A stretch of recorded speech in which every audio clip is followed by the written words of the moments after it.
The house was too quiet. That was the first thing Keisha noticed when she stepped through the massive front doors of the Westbrook mansion. Houses this size should have noise. Kids running around, music playing, life happening. But this place felt like a museum after closing time. Daniel Westbrook was one of those names everyone knew. Real estate empire. Properties in 12 countries. The kind of wealth that made regular rich people look poor.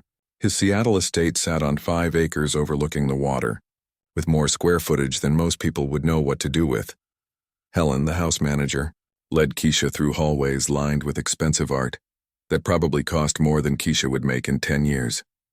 The woman walked fast, her heels clicking on marble floors, talking without really looking back. "You'll be primarily responsible for Lucas, Mr. Westbrook's son. He's 12.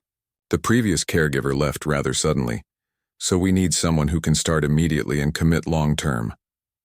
Helen's voice was professional, distant, like she was describing a job requirement, not a child. "What's Lucas like?" Keisha asked, trying to keep up. Helen paused at the bottom of a grand staircase. "He's blind. Has been since birth.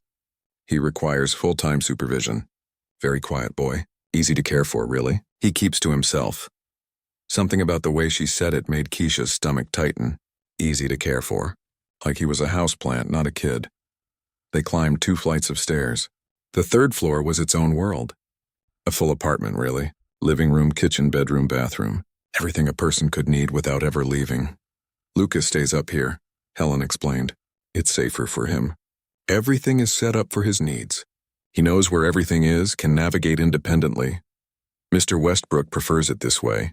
Less risk of Lucas getting hurt in the rest of the house. Or less risk of having to see him, Keisha thought but didn't say.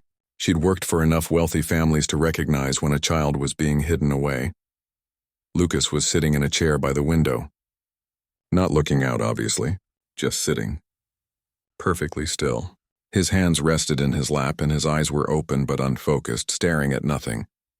He was thin with dark hair that fell across his forehead, and he wore expensive clothes that somehow made him look even more isolated. "Lucas," Helen said, her voice going up half an octave into that fake cheerful tone people use with kids they don't actually know how to talk to. "This is Keisha. She's going to be taking care of you now." The boy didn't move. Didn't acknowledge them at all. Just kept sitting there like a statue. Helen waited maybe 3 seconds before turning back to Keisha. "See, very quiet.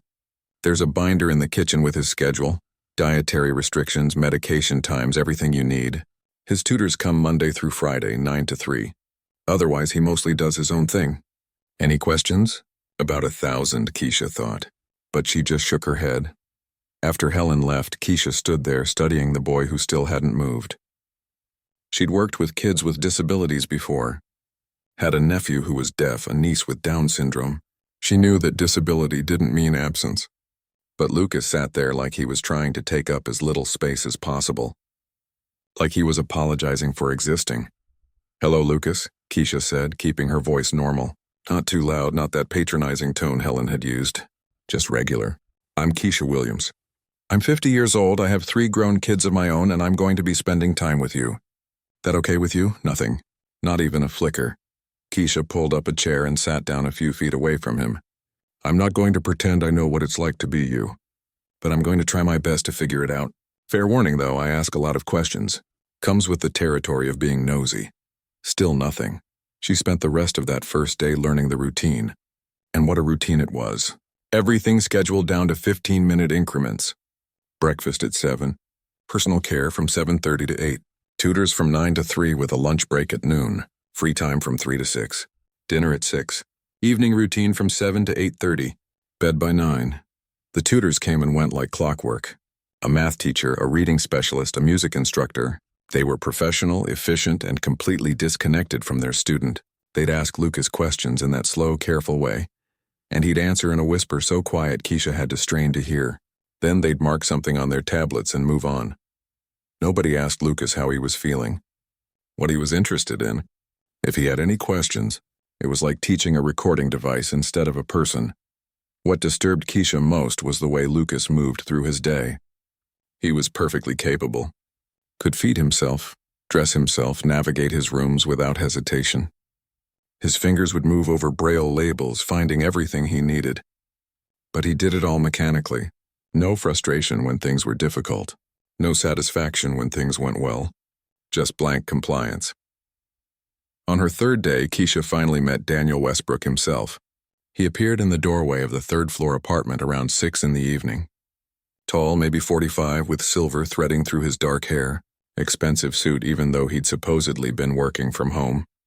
He stood there for maybe 30 seconds looking at Lucas, who was sitting in his usual chair. Lucas's whole body had gone even more rigid than usual. His breathing had changed, gotten shallower. He knew his father was there, but Daniel didn't speak. Didn't walk in. Just stood there, his expression unreadable before turning and walking away. His footsteps echoed down the hall, and only when they'd faded completely did Lucas's shoulders relax slightly. Keisha felt something cold settle in her chest. She'd seen neglect before, had reported families to child services for less than this, but this was different. This was a child who had everything money could buy and nothing he actually needed.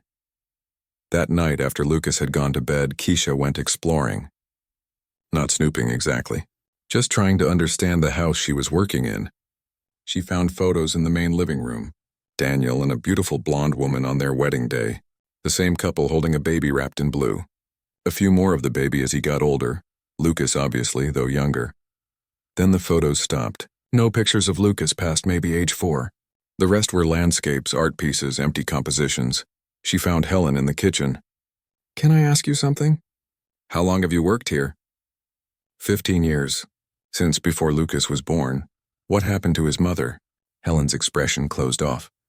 Mrs. Westbrook left 3 years ago. The divorce was finalized within 6 months. She lives in Paris now. No contact with Lucas. She abandoned her blind son? That's not for me to judge, Helen said. But her tone suggested she had judged and found the woman lacking. It was difficult for her. Some people aren't equipped for special needs children. Keisha bit back about 10 different responses. And Mr. Westbrook. He doesn't spend much time with Lucas. Mr. Westbrook provides everything Lucas needs. The best education, the best care, the best of everything. Not every parent shows love the same way. Except this wasn't love in any form Keisha recognized. This was abandonment dressed up in expensive clothes. Over the next few weeks, Keisha started testing boundaries. Small things at first. She'd narrate what she was doing as she moved around the apartment. "I'm making tea now. Can you hear the kettle starting to boil? It's that high-pitched whistle sound." Or, "There's a bird outside your window. Sounds like a crow. They're loud, aren't they?" Lucas never responded. But she noticed things. The way his head would tilt slightly when she spoke. The way his breathing would change. How his fingers would stop moving, like he was listening even though he pretended not to be. She started asking him questions even though he wouldn't answer. "What's your favorite subject? Do you like music? What do you think about when you're sitting there?" The tutors thought she was wasting her time. She'd catch them exchanging looks, the kind that said they thought she was simple for trying. But Keisha had raised 3 kids, had worked with dozens more, and she knew the difference between a child who couldn't respond and a child who'd learned not to. Lucas was the latter. One afternoon, she was reading the instruction binder Helen had left. Really reading it, not just skimming, and she found something that made her blood run cold. A note from a doctor, dated about 3 years ago, right around when Lucas's mother left. The note talked about selective mutism, depression, severe withdrawal. It recommended therapy, counseling, interventions. Below it was a handwritten note from Daniel. "Lucas is fine. He prefers quiet. No further action needed." He'd been told his son was depressed and had done nothing. Absolutely nothing. That night, Keisha couldn't sleep. She kept thinking about that little boy, sitting in his chair, day after day, making himself as small and quiet as possible. She thought about her own kids at 12. How loud they'd been, how much space they'd taken up, how they'd driven her crazy with their constant demands and questions and energy. Lucas didn't demand anything, didn't question anything, had no energy for anything, and everyone around him seemed to think that was fine. Convenient even. Well, Keisha wasn't everyone. The next day, she did something she hadn't cleared with anyone. After the tutors left at 3, she went to Lucas and said, "We're going for a walk." For the first time since she'd met him, Lucas's face showed an expression, confusion. His eyebrows drew together slightly. "Outside," Keisha continued. "To the garden. I've been here 3 weeks and haven't seen it yet. Need someone to show me around? I can't, Lucas said. His voice was rough, like he didn't use it enough. Why not? I'm supposed to stay here. Says who? Lucas's mouth opened and closed. He didn't have an answer, or maybe he had one he didn't want to say. Come on, Keisha said, gentle but firm. Just to the garden. If anyone asks, I'll say I got lost and needed help. You'll be helping me out. She held out her hand. Lucas stared toward it, not quite at it, uncertainty written all over his face. Then slowly, like he was doing something dangerous, he stood up. His hand found hers. It was shaking. I've got you, Keisha said. I won't let you fall. They made it down 3 flights of stairs, through hallways Lucas clearly didn't know, his grip on her hand getting tighter with every step. Keisha could feel him trembling, could hear his breathing getting faster. You're okay, she kept saying. We're almost there. When she opened the door to the garden, the afternoon sun hit them both. It was warm, with a breeze carrying the smell of flowers. Somewhere nearby, a fountain was running, the sound of water constant and soothing. Lucas stopped in the doorway. His face turned toward the sun, and for just a second, something in his expression cracked. Not quite a smile, but close. Something real breaking through all that careful blankness. When's the last time you were outside? Keisha asked softly. Lucas didn't answer. But his eyes filled with tears, and that was answer enough. The garden was beautiful in a way that seemed almost wasteful. Perfectly maintained flower beds, stone pathways winding through carefully arranged plants, and a fountain in the center that probably cost more than Keisha's car. All this beauty that Lucas had never seen and apparently never visited. Keisha led him slowly down the path, describing everything. The red roses along the east wall, the purple flowers she didn't know the name of. The way the trees created shadows that shifted when the wind blew.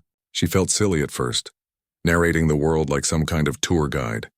But Lucas's hand in hers had stopped shaking, and his head kept turning toward her voice like he was hungry for it. There's a fountain up ahead, she said. Big stone thing. Sounds like rain, kind of. Want to touch it? Lucas nodded. The first clear yes she'd gotten from him since they met. The fountain was cool granite with water flowing from a center spout into a wide basin. Keisha guided Lucas's hand to the edge, then into the water itself. He gasped and jerked back. Then, like he was testing something dangerous, he reached forward again. His fingers played in the spray, feeling the water cascade over his hand. And then something incredible happened. Lucas smiled. It wasn't much, just a slight curve of his lips, there and gone in a second. But it transformed his whole face. Made him look like what he was. A 12-year-old kid experiencing something good. Cold, right? Keisha said. Yeah. His voice was stronger than she'd heard it. It feels good. They stayed in the garden for almost an hour. Keisha let Lucas touch everything he wanted. The rough bark of trees, the soft petals of flowers, the smooth stone of the pathways. He moved carefully, like someone walking through a world they'd been told they couldn't enter. When they finally headed back inside, Lucas was quiet again, but different somehow. Less rigid, like something had loosened in him. They made it back to the 3rd floor without seeing anyone, and Keisha thought maybe they'd gotten away with their little rebellion. She was wrong. Helen was waiting in the apartment, her expression tight. Mr. Westbrook would like to see you. In his study. Now. Lucas went still beside her. That old blankness fell back over his face like a curtain, and he pulled his hand from Keisha's, moving to his chair with the automatic precision of someone who'd made this retreat 1,000 times. Daniel's study was on the 1st floor, all dark wood and leather furniture. He stood by the window, his back to her when she entered. When he turned around, his face was carefully controlled, but his jaw was tight. You took Lucas outside without permission? I took him to the garden. We weren't even off the property. That's not the point. Lucas has a routine. There are reasons for that routine. You don't deviate from it without consulting me first. Keisha had dealt with enough difficult parents to know when to back down and when to push. This felt like a push moment. With respect, Mr. Westbrook, a 12-year-old boy shouldn't be locked on the 3rd floor of his own house. He's not locked anywhere. Lucas is blind. The 3rd floor is set up for his safety. He knows where everything is, can navigate independently. The rest of the house presents unnecessary risks. Or unnecessary reminders that he exists. Daniel's expression went cold. I don't know what you think you know about my family, but you've been here 3 weeks. You don't understand the situation. Then help me understand. Because from where I'm standing, Lucas has everything except what he actually needs. Kyle. Which is his father. The words hung in the air between them. Daniel's face twitched, something painful crossing it before that controlled mask snapped back into place. I provide everything Lucas requires. The best education, therapy, care. I pay people very well to make sure he has everything he needs. Except you pay them to keep him out of sight. When's the last time you had a conversation with your son? A real one, not just standing in the doorway looking at him like he's some problem you can't solve. You're overstepping. Significantly. Maybe. But somebody needs to. That boy is disappearing, Mr. Westbrook, not physically, but in every way that matters, he's giving up. And I think you know it, which is why you can't stand to look at him. Daniel's voice went quiet, which was somehow worse than if he'd yelled. You don't know anything about what I feel. You're right. I don't, but I know what Lucas feels. He thinks he's the reason his mother left. He thinks his blindness makes him unlovable. He's learned to make himself as quiet and small as possible because he thinks that's what you want. And instead of proving him wrong, you're proving him right every single day. Get out, Mr. Westbrook. Get out of my study. You're on very thin ice. One more stunt like today and you're fired. Are we clear? Keisha wanted to say more, wanted to shake this man until he saw what he was doing. But she had to think about Lucas. If she got fired, the next caregiver might not notice. Might not care. Might just follow the routine and collect the paycheck and let Lucas fade away completely. Crystal clear, she said, and left. That night she couldn't stop thinking about Lucas's smile in the garden, how it had appeared for maybe 3 seconds and then vanished like it had never been, how he'd touched the water like someone who'd been thirsty for years. She went back up to the 3rd floor. Lucas was supposed to be in bed, but she could see light under his door. She knocked softly. Lucas, you awake? No answer, but she could hear movement inside. I'm coming in, okay? She opened the door slowly. Lucas was sitting on his bed, still fully dressed. His hands were clenched in his lap and his face was turned toward her voice. Are you in trouble? He asked quietly. Because of me? No, honey.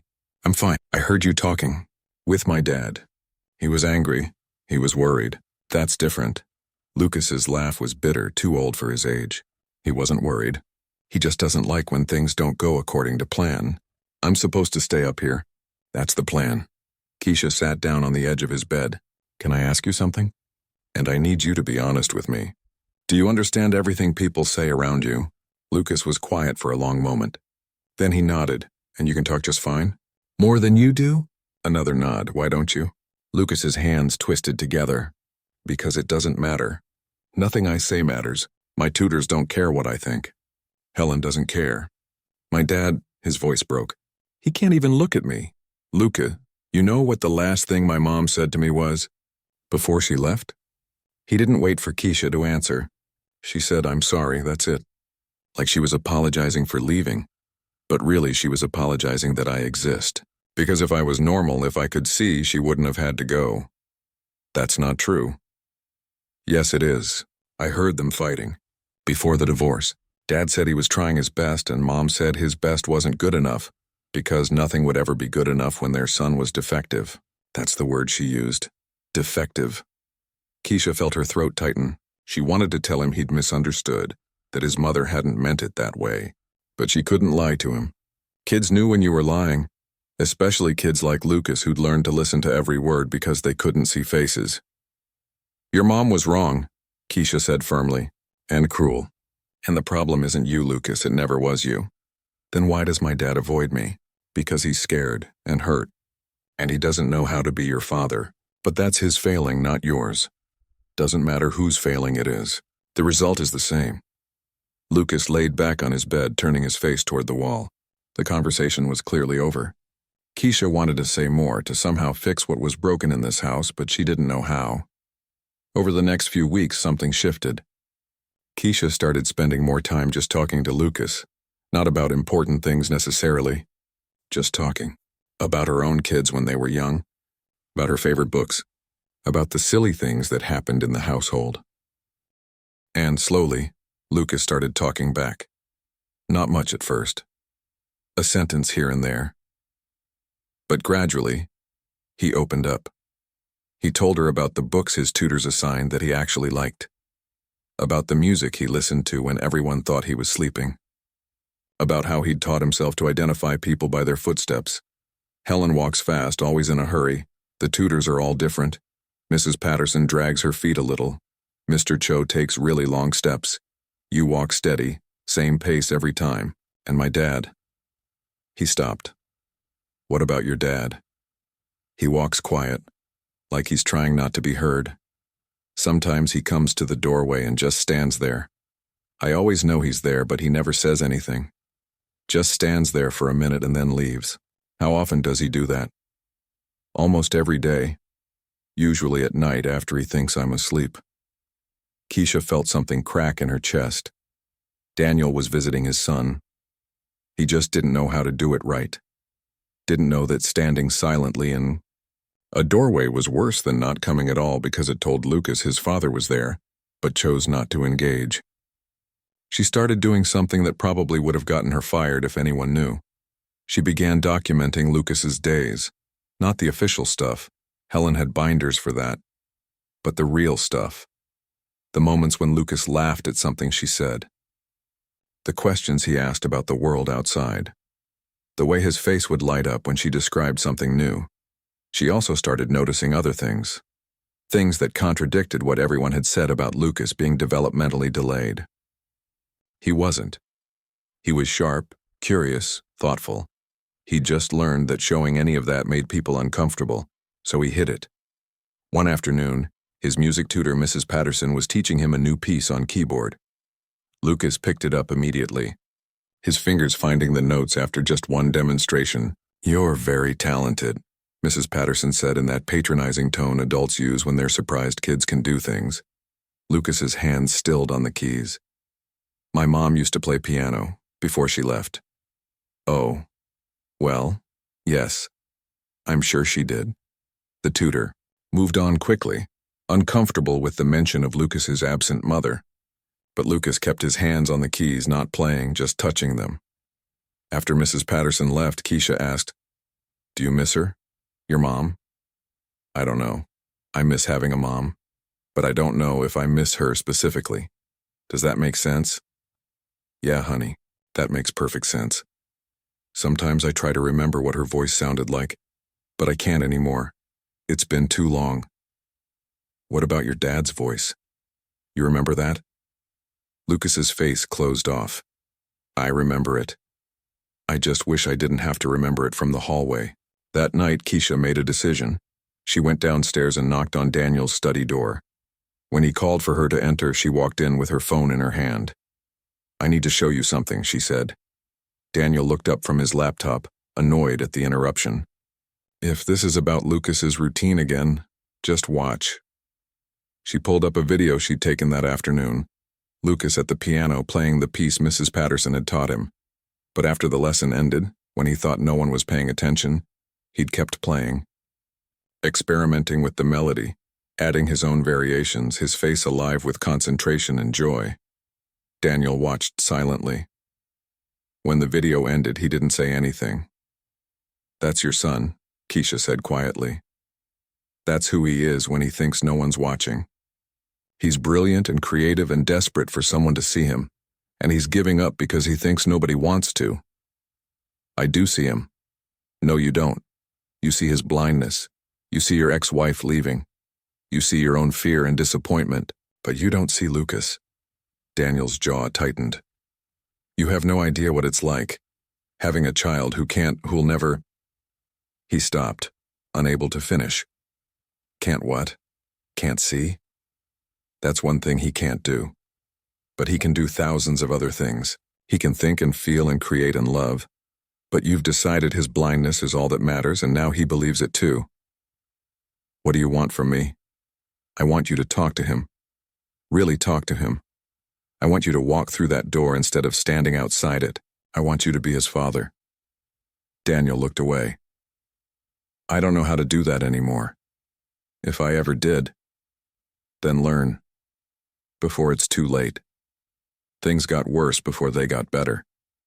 That's the truth nobody tells you about trying to fix broken families. Sometimes shining a light on the problems just makes everyone more defensive." The day after Keisha showed Daniel the video, he hired another specialist, Dr. Raymond Chen, some expensive neurologist from San Francisco who specialized in childhood development and vision impairment. He arrived with 2 assistants and enough testing equipment to fill a small clinic. Lucas hated every minute of it. They spent hours with him, running tests, asking questions, observing his behavior. Lucas retreated into that blank, silent version of himself, answering only when directly questioned and then in monosyllables. Keisha watched from the corner, her stomach in knots as they measured and documented and analyzed her boy like he was a science experiment. When they finally finished, Dr. Chen delivered his report to Daniel in the study. Keisha wasn't invited, but Helen filled her in later because Helen had been there taking notes. Dr. Chen confirmed what the previous specialist said. Lucas shows signs of significant developmental delay beyond his blindness. His social withdrawal, his minimal verbal communication, his lack of initiative or engagement. The doctor recommended residential treatment, a facility that specializes in children with multiple challenges. Keisha felt the floor drop out from under her.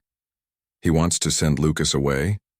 He suggested it as an option, said Lucas might benefit from a more structured environment with round-the-clock specialists. And what did Mr. Westbrook say? Helen's expression was carefully neutral. He said he'd consider it. Keisha found Lucas in his room, sitting in his chair by the window. That damned chair where he spent hours every day staring at nothing. She wanted to throw it out the window. "Lucas," she said gently, "how are you doing?" He didn't answer right away.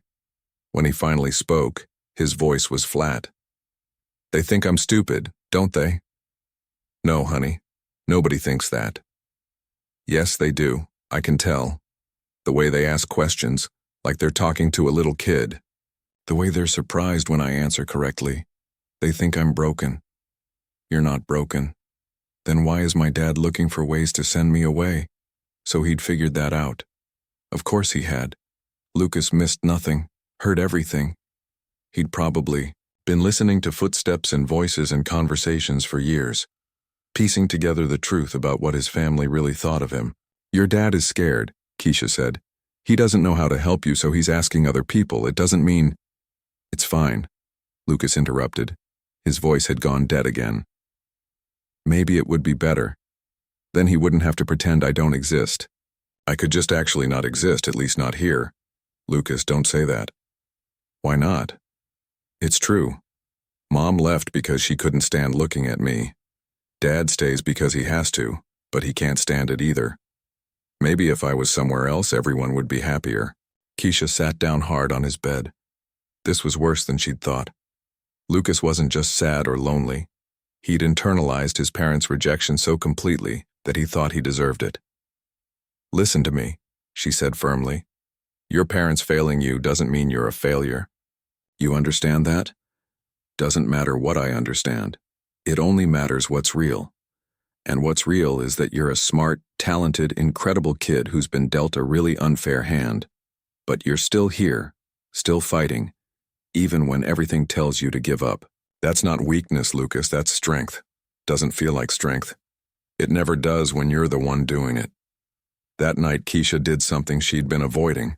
She called her daughter, Patricia, who was a social worker, laid out the whole situation, the isolation, the emotional neglect, the fact that Lucas was being considered for residential placement not because he needed it, but because his father couldn't handle him.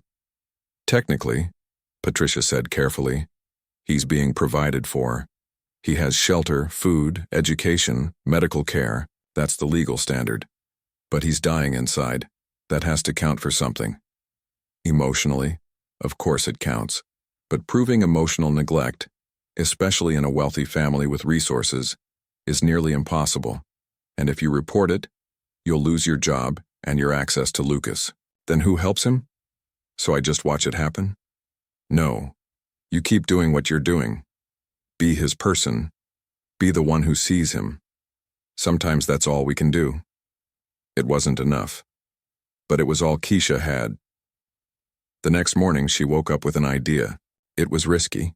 Probably would get her fired, but she was tired of playing it safe while Lucas gave up on life. She went to the study and knocked. Daniel answered with his usual irritated expression, like every interruption was an assault on his valuable time. "I want to show you something else," Keisha said, "but you have to come with me, right now. I have a conference call in 10 minutes. Reschedule it. This is more important." Something in her tone must have gotten through because Daniel stood up, closed his laptop, and followed her upstairs. Lucas was with his tutor, Mr. Cho, working on a history lesson. Keisha had timed it specifically for this moment. She'd been watching the tutors for weeks now, documenting how they taught versus how Lucas learned when he thought no one was paying attention.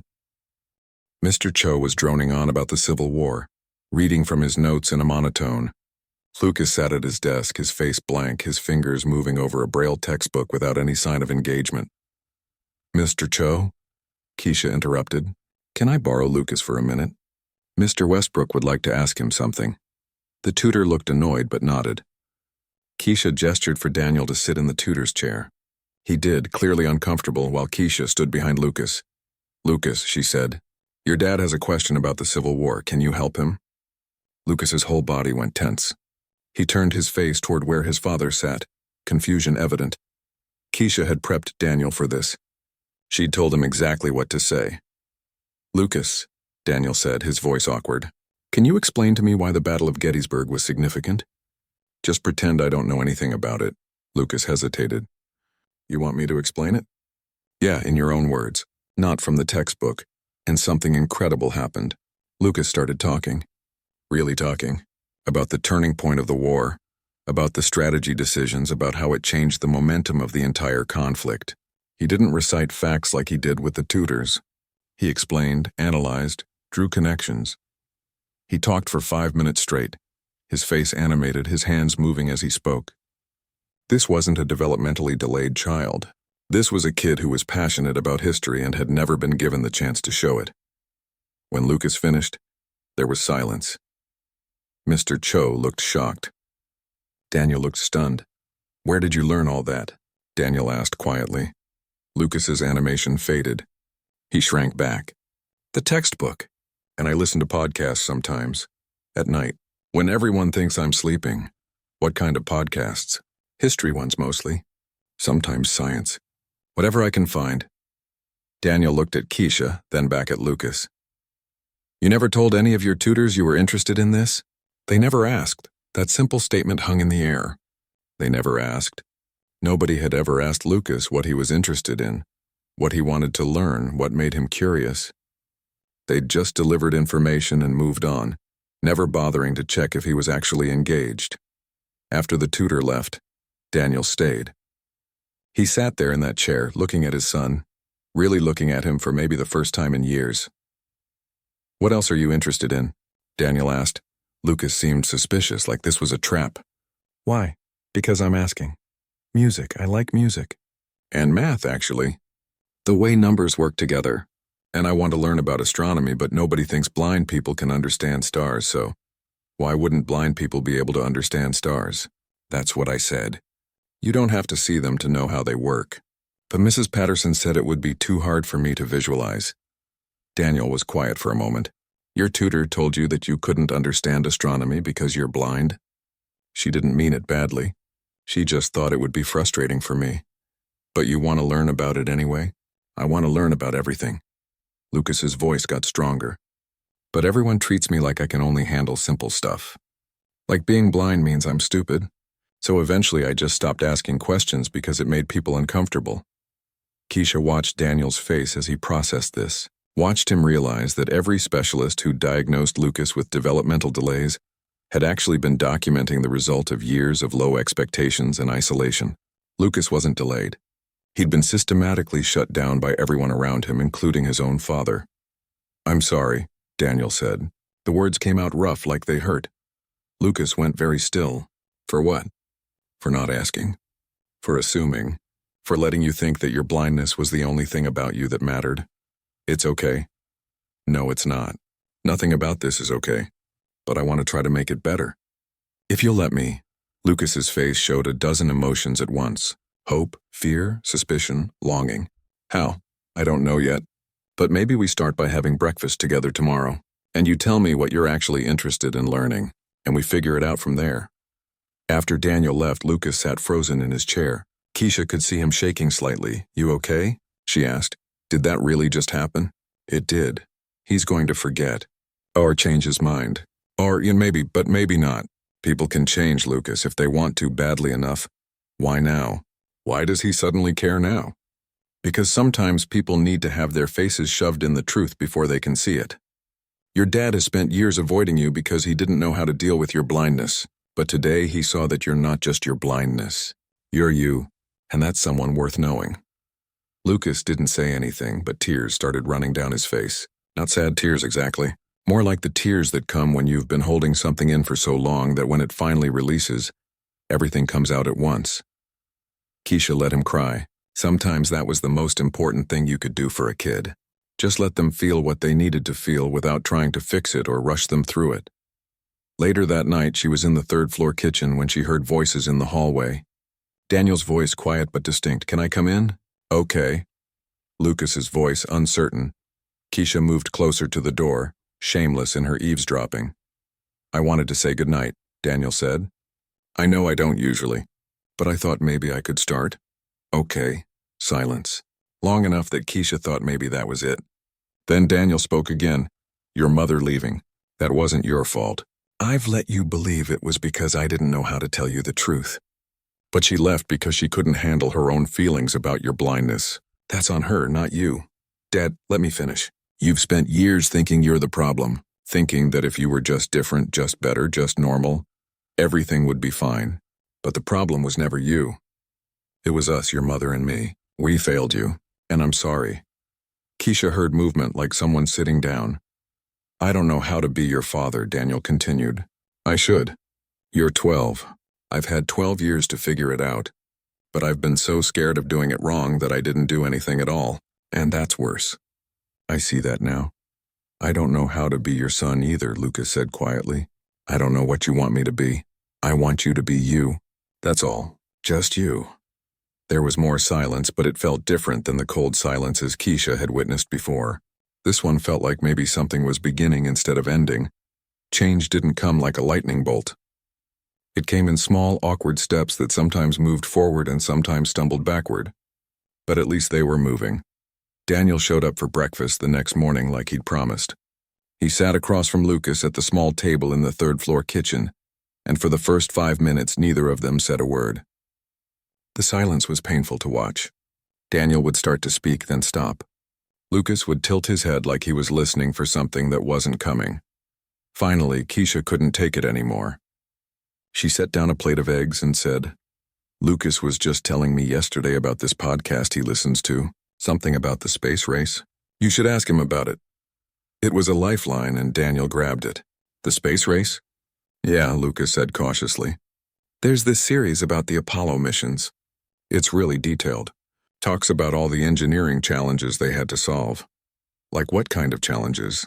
And just like that, they were talking. Not smoothly.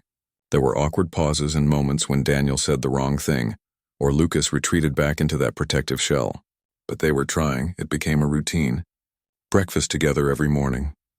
At first, Keisha stayed in the room, providing conversational prompts when things stalled out. But gradually, she started making excuses to leave them alone, letting them figure it out themselves. Some mornings were better than others. Some mornings, Daniel would get a work call and have to leave early, and Keisha would see the disappointment flash across Lucas's face before he hid it. Some mornings, Lucas would be too nervous to talk, and Daniel would mistake that for disinterest and withdraw. But they kept showing up. That was the important part. 3 weeks into this new routine, Daniel did something unexpected. He came home early one afternoon with a large box.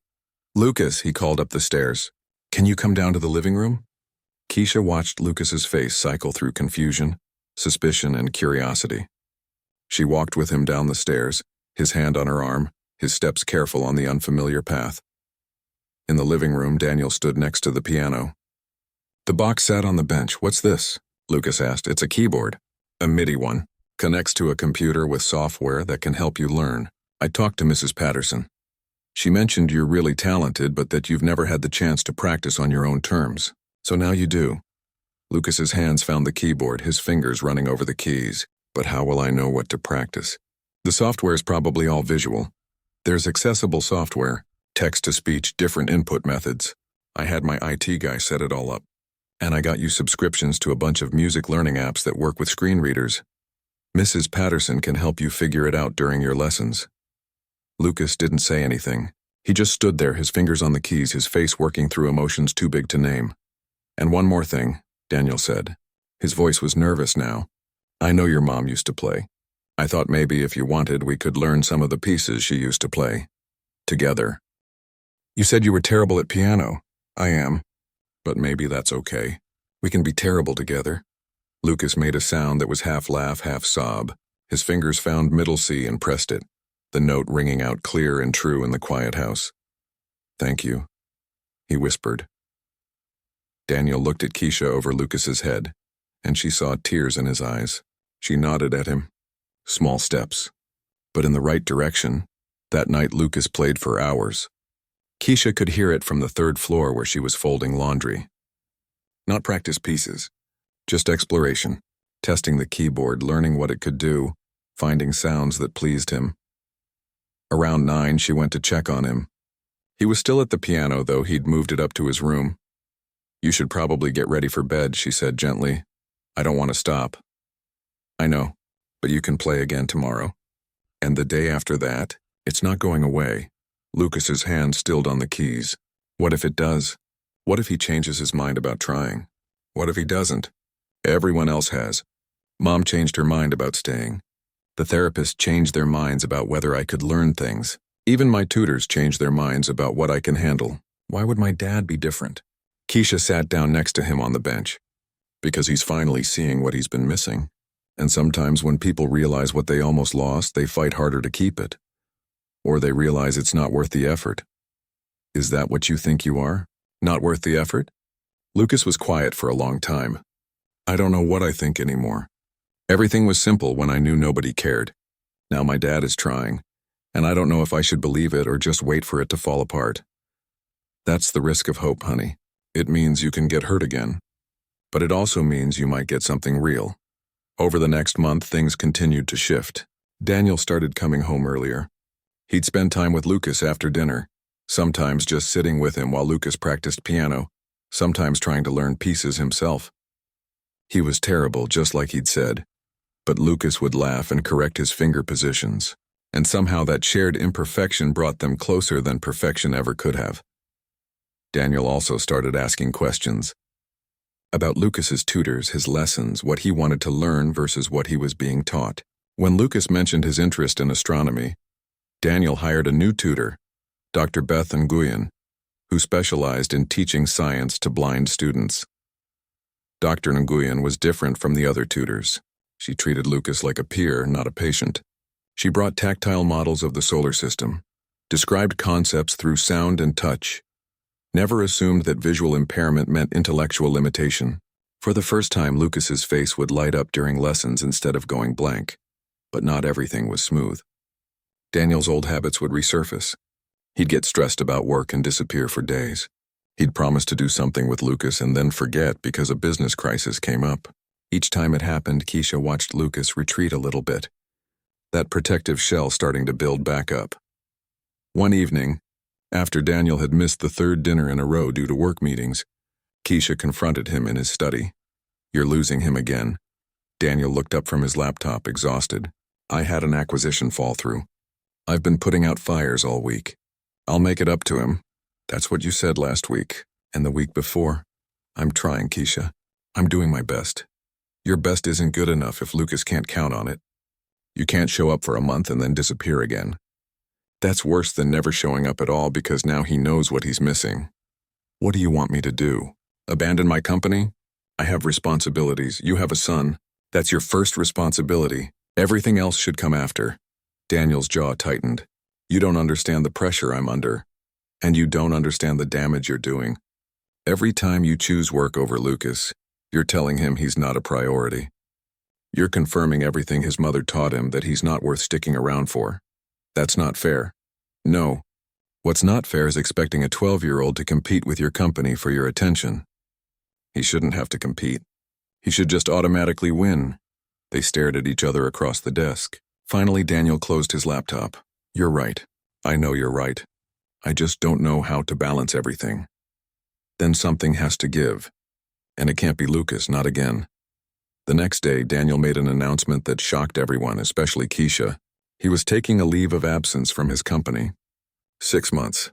His second-in-command would run things while Daniel focused on being a father. Helen nearly had a heart attack. You can't just abandon the company for 6 months. What if something goes wrong? Then they'll figure it out. They're all very well paid to figure it out. But Lucas is 12. If I don't figure out how to be his father now, I'll never get another chance. Lucas's reaction was more complicated. When Daniel told him, the boy went very still. You're leaving your company? Because of me? Not because of you, for you. There's a difference. What if you regret it? I regret the last 12 years. I don't think I can regret trying to fix that. But Lucas still seemed uncertain, like he was waiting for the other shoe to drop. Keisha understood. When you've been let down your whole life, it's hard to believe that this time might be different. Daniel started therapy. Individual counseling with a psychologist who specialized in parents of disabled children. At first he was defensive about it, insisting he didn't need therapy. He just needed to be present. But the psychologist helped him understand that being present wasn't enough if he was bringing all his unresolved feelings about. Lucas's blindness into every interaction. Keisha could see the change in him over the weeks.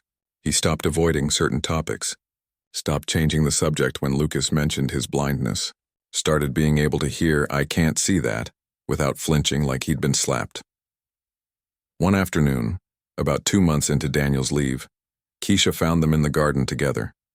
Daniel was describing the flowers to Lucas, not in that careful, pitying way people usually describe things to blind people, but naturally, conversationally. The roses are starting to die off for the season. The petals are getting brown and crispy. Honestly, they look kind of sad. We should probably cut them back. Can I help? Lucas asked. With gardening? I don't know, the thorns. He stopped himself. Keisha watched him catch that old impulse to protect Lucas from every possible harm, to wrap him in bubble wrap and keep him safe from the world. Actually, yeah, Daniel said. I'll show you how. We'll both probably get scratched up, but that's part of gardening. They spent the afternoon working together. Lucas did get scratched. So did Daniel. They complained about it, laughed about it, kept working. Just a father and son doing something ordinary. And that ordinariness was the real miracle. That night, Keisha was getting ready to leave for the day when Lucas appeared at the top of the 3rd floor stairs. Keisha, can I ask you something? Of course, honey. Do you think it'll last? My dad being around? She could have lied. Could have told him everything would be perfect from now on. But Lucas deserved better than comfortable lies. I think your dad is really trying, and I think he's finally dealing with the things that were making it hard for him to be your father. But he's human. He'll mess up sometimes. The question is whether you can forgive him when he does and whether he can keep trying even when it's hard. That's not a very reassuring answer. No, but it's an honest one.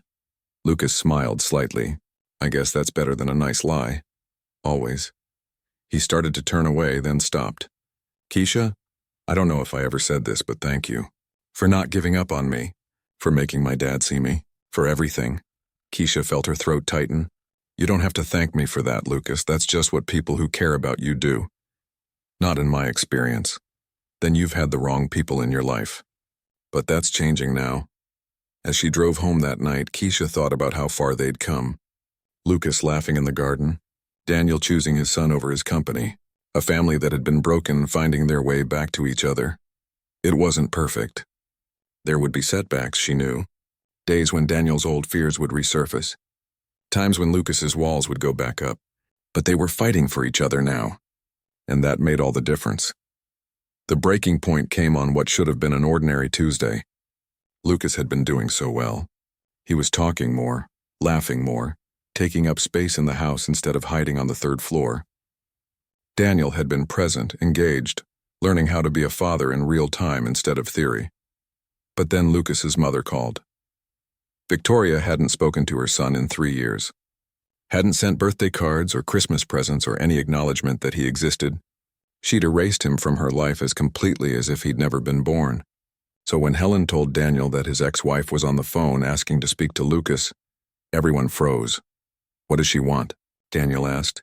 She says she's been working on herself in therapy. She wants to apologize to Lucas. to try to build a relationship. Keisha watched Daniel's face cycle through a dozen emotions: anger, protectiveness, uncertainty. "What do you think?" he asked, looking at her. "I think it's not my decision. Or yours, it's Lucas's," they told him together. Lucas was at his keyboard when they came in, working through a complicated piece. His hand stilled on the keys when they explained.